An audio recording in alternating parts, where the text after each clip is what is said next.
Hashtag Team Free Sanitary Pads submitted a petition with 40,000 signatures to Parliament on Wednesday. The Menstrual Rights NPO calls for the introduction of a menstrual health and hygiene management bill. The petition was handed to the Department of Women, Youth and Persons with Disabilities in August of 2022. For more on this, we're now joined by Team Free Sanitary Pads founder Nokuzola Ndwandwe. Nokuzola, thank you so much for your time and for joining us this evening.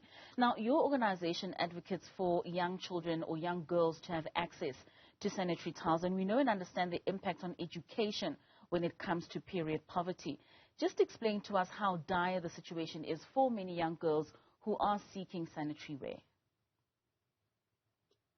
Thank you so much, Katleho. The issue is very dire and very concerning because, it's been over 29 years into democracy, and young girls and women are still missing out on school and career advancement opportunities due to lack of access to something as basic as a sanitary product. I think if you are very serious about improving the state of education in the country, if you're very serious about achieving gender equality in the country, we need to prioritize eradicating period poverty, and we need to have a menstrual health rights bill and legislation in place so that the private sector can also play its part and invest in eradicating period poverty in the country. In the work that you do, in which areas of the country would you say have a bigger need for this issue, for the social ill? And are you finding that many young women, because of this, are finding themselves with other social ills because they're so compromised in having access to what you say is a very basic need? Absolutely. In rural communities and remote areas where mostly the South African government with the Sanitary Dignity Implementation Framework does not reach out to these communities, it's having a very negative impact in the sense that young girls are also missing out on the fact that they don't have access to safe sanitation and clean water and a basic infrastructure which should be catering to their needs when it comes to attending school and having access to quality education. But also another issue would be that, we have an issue of unemployment, and majority of the unemployed are women. So which means that women cannot at all have access to menstrual products, which means that menstrual products need to be free for all, particularly for young girls in school, so that young girls can have access to quality education. Now, a year ago, government promised to address the issue of menstrual health as a human rights issue. How far have we come with that being addressed? So far, I feel like the government has been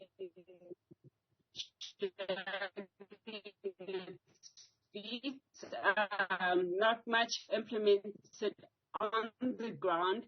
The government is not treating menstrual health and hygiene management with the urgency that it deserves. I feel like the South African government, as much as it speaks about the fact that it doesn't have capacity, activists on the ground are doing work in different communities across the country. So I think the excuse of not having capacity should actually not be something that should be spoken of, because the private sector is ready to invest in eradicating period poverty. However, the issue is that the Sanitary Dignity Implementation Framework is merely just a vision board. We need to have structural policies in place. We need to have menstrual health leave policies and workspaces so that women can have access to career advancement opportunities. But we need to have structure, something that's legally binding so that there can be accountability across all sectors, so that when the implementation comes into effect, then we're able to hold the government accountable where it has shortcomings, and we're able to assist the government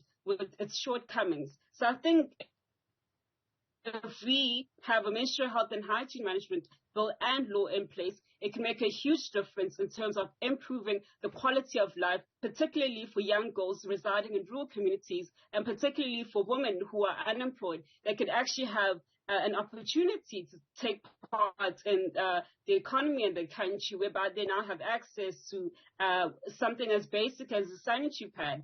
And we shouldn't be punished as women for experiencing a natural biological process, which is menstruation. Do you believe, you mentioned the private sector. Do you believe that the private sector has a social compact towards the communities in which they do business in and make profits in? And could we hold them just as accountable as government? Yes, Nokuzola? I'd like to believe that the private sector, myself, having worked on advertising campaigns with the private sector, that the private sector is interested in eradicating period poverty. However, the issue is the fact that the government, on the other hand, is not treating the issue with the urgency that it deserves.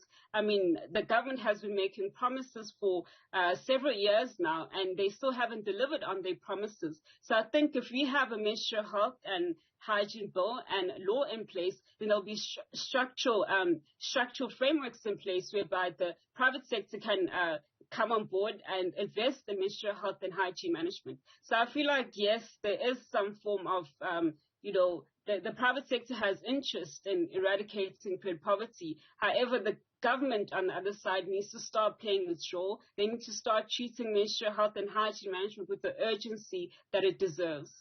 In order for government to be held accountable, how important do you believe it is for the society to also have their voice in influencing and changing the policies that currently exist?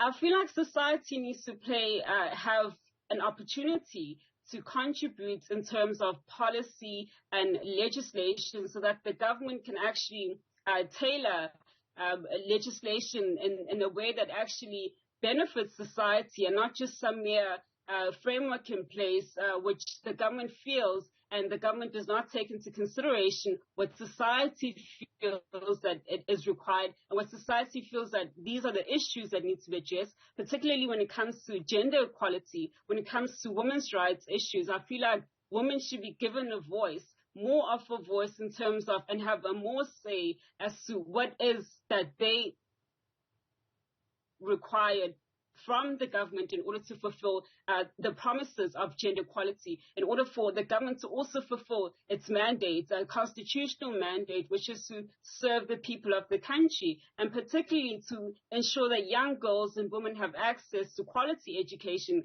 and young girls and women have access to career advancement opportunities without being hindered by something as basic as a sanitary product.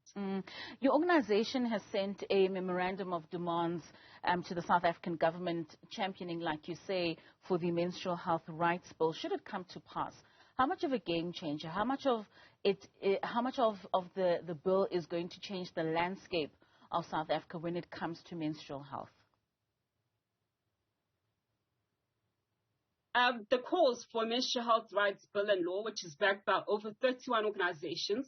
There's also political will at play as well, with overall all political parties in the country supporting the calls for a menstrual health rights bill and law.